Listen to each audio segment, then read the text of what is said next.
Hi everyone. When you get a review on Etsy, do you want to lock it in by responding to it? And the answer is yes, because you can respond to reviews of any star level. So 1 to 5, you can respond. You can lock them in by responding to it.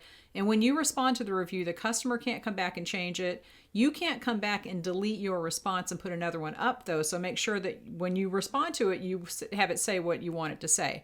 Now I did a longer video about this on my other channel, which I'll link to at the end of this one. But you basically want to respond to good reviews especially, just lock them in right away, and that is a 4 or a 5. You do not contact a customer for a 4-star review. It's just annoying. So don't worry about that, just lock it in. And some people will say, oh, they said it was the greatest thing ever and they left 4 stars, so I did contact them. But I tend to just not do that because it's not a big deal, honestly. Just don't bother people.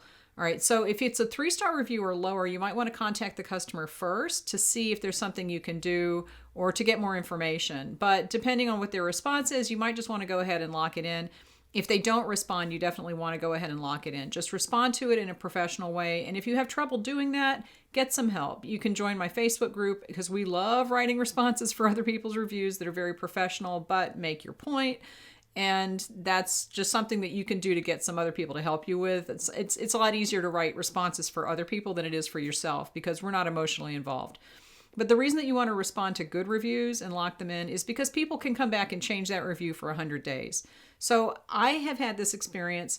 Other people in my group have had this experience where someone will give you a good review and then they'll come back and change it and drop the number because either they broke the thing or they just changed their mind or whatever reason. It doesn't matter why. You want to lock that review in so that a good review stays a good review.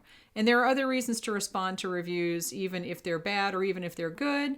Don't ignore this. This is very important and it helps you to maintain a good review rating. So leave me any questions. Watch this other video next. I'm not sure where it is, and I will talk to you later.